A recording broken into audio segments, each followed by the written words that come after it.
Sevilla taking on Real Betis in the Seville derby. Sevilla winning comfortably in the end by 2-0. Means they're looking good, extending that lead over the chasing pack regarding the Champions League places as we welcome in Gab Marcotti and Ali Moreno to the show. Ali, wasn't exactly back with a bang, was it? No, it wasn't, but we're back. And so I think that's the part that we ought to be excited about, that La Liga is indeed back. And in terms of the quality of the game, well, I think what you can say is that Sevilla is a far better team than Betis. They showed that today. They were always having an outlet down the left-hand side with Reguilón, down the right-hand side with Lucas Ocampos. And Betis didn't really have an answer and didn't really have a threat going forward. And so Sevilla just kind of built momentum into the game. You may consider it to be perhaps a controversial penalty kick called by Mateo Lahoz on Marc Bartra. But in the end, whether that was controversial or not, I think the right team won this game. Sevilla was far better than Betis. And I think if you're going to talk about this game, it's impossible to speak about it without making a note and pointing out the fact that there was computer-generated somewhat crowd of some sort at the Sanchez Pizjuan. And maybe that's something that La Liga is considering doing themselves after taking an example of whatever Bundesliga were doing and trying to create some sort of atmosphere out in the stadium. It was a little distracting at times, but again, we have to be flexible as to what our expectations are going to be from here on out in terms of what we see out in the stadium. So from those 2 points, let's start with the first one, shall we, Gab? Was it a penalty for you?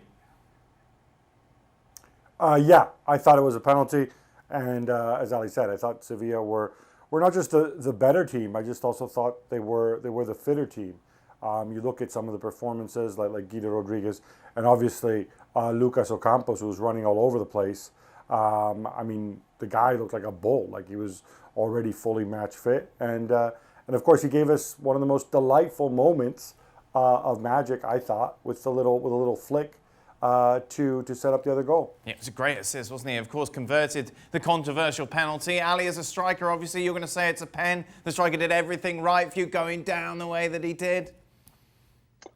Well, I can tell you that is a foul that would be given and somewhere around midfield, but usually it is not given inside the 18-yard box. So I was a little surprised that Mateo Lahoz would have given it initially, but once he calls it a penalty, then it's an interpretation called by him. And so it's not a clear and obvious error, and so therefore that's why I understand VAR not overturning the call. Mateo Lahoz obviously has seen a push or Bartra leaning on De Jong and clearly thinks that that's a foul. Again, that's one that you see out in the middle of midfield and you say, yeah, sure, foul. Inside the 18-yard box usually is judged differently. It shouldn't be, but it is judged differently. In this case, Mateo Lahoz says, you know what?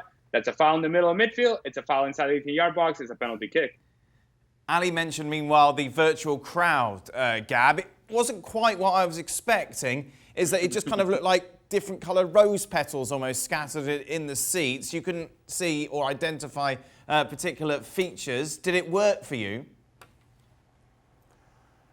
You know, it kind of did. I mean, when the shot is on the pitch and you just kind of see it in the background, it kind of looks like a crowd. It looks like there are people there, which is what you want. I mean, unless you stop and start gazing at it, in which case you're not watching the match, in which case you're not a football fan.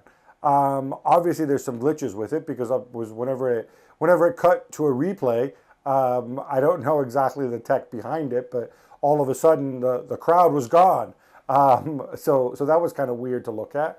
But I think for the flow of the game, those people who are disturbed by empty seats, I mean, I think it contributes to it, and I think it's something to build on. Well, thank you very much for watching ESPN on YouTube. For more sports highlights and analysis, be sure to download the ESPN app. And for live streaming, premium content, and let's not forget as well, ESPN FC 7 days a week. Subscribe to ESPN+.